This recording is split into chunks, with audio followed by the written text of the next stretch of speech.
Bismillahirrahmanirrahim. Assalamualaikum warahmatullahi wabarakatuh. Berjumpa kembali dengan saya Dr. Sri Wahyuni, spesialis kedokteran jiwa dalam acara Sehat Bersama Asifa ya. Sebelumnya saya berdoa semoga kita semuanya dalam kondisi bahagia ya dan sehat baik secara jasmani maupun rohani. Amin. Ya, karena memang kita hidup itu tujuannya sebenarnya hanya satu ya, bahagia, baik bahagia di dunia maupun di akhirat. Oke, pada kesempatan kali ini saya ingin membahas atau sedikit share tentang permasalahan-permasalahan atau perasaan-perasaan apa yang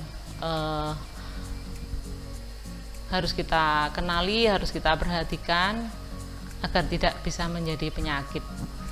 Jadi pada kesempatan kali ini kami simpulkan topiknya adalah emosi atau perasaan negatif yang bisa menjadi penyakit, baik itu penyakit fisik maupun penyakit fisiologis.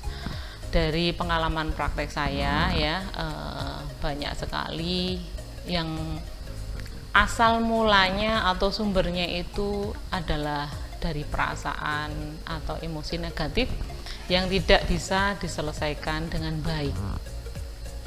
Artinya manusia itu memang mempunyai atau terdiri dari perasaan atau emosi, pikiran dan perilaku. Apa yang tampak, apa yang kita luapkan sehari-hari yang kelihatan dari luar itu merupakan hasil dari ketiganya tersebut. Ya.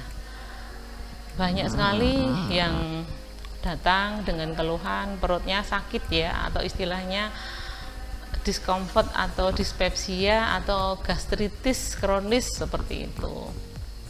Tapi kenapa tidak sembuh-sembuh? Ternyata setelah kita anamnesa, setelah kita asesmen, setelah kita gali, ternyata memang di masa lalu atau sebelumnya itu sebenarnya ada masalah dari perasaannya tersebut ya.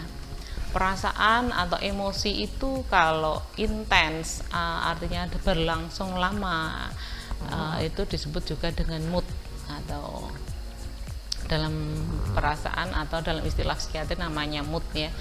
Bisa moodnya sedih atau cemas ya.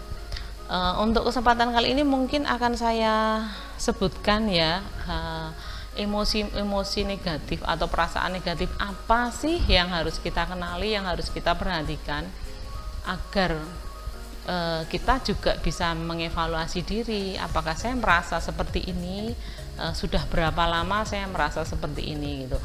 Kalau memang merasa ya harus kita kelola, kalau kita kendalikan agar tidak berlangsung lama, akhirnya akan menimbulkan suatu penyakit. Istilahnya apa ya, bom waktu ya. Karena memang orang itu macam-macam ya, ada modelnya yang orangnya itu pendiam, orangnya yang introvert, orangnya yang tidak bisa meluapkan perasaan, artinya semuanya dipendam seperti itu. Istilahnya kalau gelas itu kita tuangkan air itu ya sedikit lama-lama kalau udah penuh kan tumpah ya. Nah, tumpahnya ini bisa berupa penyakit baik fisik maupun psikologis. Nah, langsung saja ya saya sebutkan di sini apa sih perasaan-perasaan negatif tersebut ya. Yang pertama adalah marah ya. Marah itu bisa marah kepada dirinya sendiri atau kepada orang luar atau lingkungan kita ya. Ini adalah emosi negatif yang tidak baik dampaknya terhadap kita kalau tidak kita kelola dengan baik ya. Itu yang pertama adalah marah. Saya kira semua orang tuh pernah mengalami ya, pernah merasakan yang namanya marah ya. Bohong kalau tidak pernah marah ya. Boleh marah, tetapi tidak boleh terlalu lama ya, dengan cara yang baik ya, seperti itu. Yang kedua kecewa ya, kecewa, gelo ya, kalau orang Jawa itu namanya gelo, kecewa ya. Kadang kalau bahasa yang lebih kerennya orang, karena saya itu orang Jawa medok ya, nelongso ya, nelongso menderita, kecewa. Atau yang ketiga perasaan sedih ya. Yang keempat putus asa. ya, putus asa, sudah tidak punya harapan. Yang kelima, benci ya, benci ya. Yang selanjutnya dendam ya. Ini memang banyak sekali ya. Ada sekitar 26 perasaan ya, negatif yang harus kita kenali dari diri kita ya. Yang ketujuh, iri ya. Iri, dengki, merasa tidak suka kalau orang lain mendapatkan kebahagiaan, itu namanya iri ya. Terus merasa tidak berguna. Nah, merasa tidak berguna, hidupnya tidak ada manfaatnya ya. Akhirnya nanti jatuhnya ke putus asa ya. Merasa bersalah ya. Merasa hidupnya menderita ya, atau nelongso tadi ya. Ada orang itu yang merasa uripku kok ora enek senenge ya, merasa urip iki susah terus, menderita terus ya. Kalau itu berlangsung lama dalam 2 tahun itu namanya distimia ya. Belum sampai ke depresi, ini urip iki ora tau iso seneng. Nah, seperti itu. Ada kan orang-orang yang seperti itu. Merasa dikhianati, merasa dicampakkan, merasa dizolimi, merasa ada yang tidak suka, atau merasa pernah dibully ya, seperti itu. Merasa tidak puas ya, hati-hati ya, merasa tidak puas ya, baik dengan dirinya sendiri maupun orang lain ya. Tidak puas dengan hasil karya ya. Itu kalau hanya ringan, artinya itu bisa menjadi cambuk diri kita untuk lebih baik ya. Oh, kok hasilku sekarang kurang bagus ya, wis tak tingkatkan. Tetapi kalau tidak puas ini berlangsung lama ya, akhirnya akan mengikis hati kita menjadi semakin lama kecewa, depresi ya, akhirnya seperti itu. Dan juga malu ya, malu yang berlebihan, nanti jadi malu keluar rumah, malu tampil di tempat umum, malu bertemu dengan orang lain. Nah, seperti itu. Kesepian ya, kesepian artinya kesepian kalau ini mungkin lebih banyak terjadi pada orang-orang yang lansia ya, lansia di mana anak cucunya sudah tidak ada yang menemaninya, dia hidup sendiri ya. Istilahnya kalau di bidang psikiatri itu ada namanya sarang burung kosong. Artinya apa? Dia sangat menderita kesepian sekali ya, karena dia mengharapkan adanya teman, tetapi ternyata setelah dia hidup sebatang kara, anak cucunya sudah pergi, suaminya juga sudah tiada. Nah, itu kesepian itu kalau dipelihara, kalau semakin lama tidak ditangani akan jatuh ke dalam penyakit juga ya. Ya, terus yang lainnya apalagi? Sakit hati ya, cemburu ya, menyesal ya, mudah tersinggung ya, merasa hidupnya itu tidak ada jalan keluar atau jalan buntu. Nah, itu semuanya perasaan-perasaan energi negatif yang bisa menimbulkan ya gangguan jiwa maupun gangguan fisik. Kalau gangguan jiwanya biasanya jatuhnya ke depresi ya. Nah, selain itu juga ada perasaan-perasaan negatif yang nanti akan menimbulkan gejala yang namanya cemas ya. Apa itu? Yang pertama adalah khawatir yang berlebihan ya. Terus was-was, nanti kayak gini. Jadi kalau khawatir dan cemas itu sebenarnya belum terjadi, tetapi sudah membayangkan di masa depan tuh kita akan kesulitan, kita tidak bisa, takut terjadi lagi. Nah, seperti itu. Itu semuanya dari beberapa perasaan-perasaan negatif tadi yang sudah saya sampaikan tadi.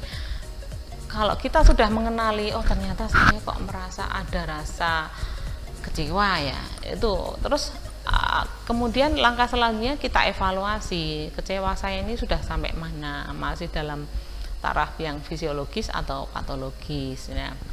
Kalau kecewanya sudah berlebihan sampai kepikiran terus namanya preokupasi ya, kecewa dengan hal itu dan tidak bisa melupakan, akhirnya apa, pikirannya jadi istilahnya cengeng, kepikiran terus, akhirnya tidak bisa tidur. Nah, bisa jadi itu tensinya naik. Nah, seperti itu berarti sudah menimbulkan gejala atau sudah menimbulkan penyakit. Nah, kalau sudah menimbulkan penyakit, hendaklah segera ditangani, segera diobati ya, karena kalau tidak nanti akan semakin lama akan semakin memburuk, ya.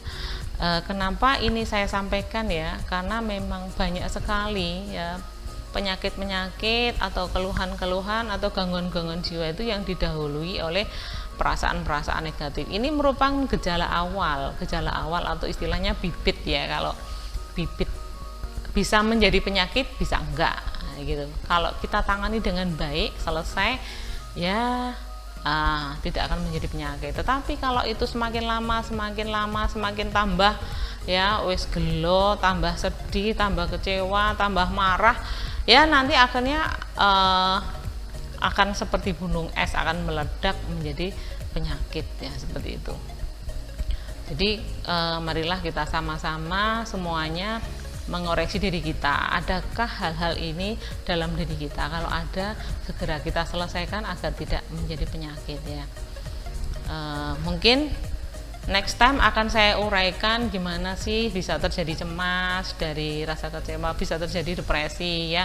Tapi kalau ini saya uraikan satu persatu, saya kira tidak selesai ya. Nanti ikuti video saya selanjutnya agar bisa mengerti kenapa sih bisa terjadi penyakit ya, kenapa sih bisa terjadi psikosomatis atau cemas dan depresi ya. Mungkin lain kali episode mendatang akan saya uraikan lebih jelasnya gitu.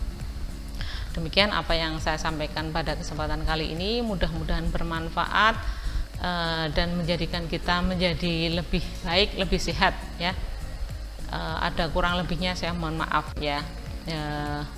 Untuk bisa mengikuti video saya, silahkan subscribe di channel YouTube ini ya.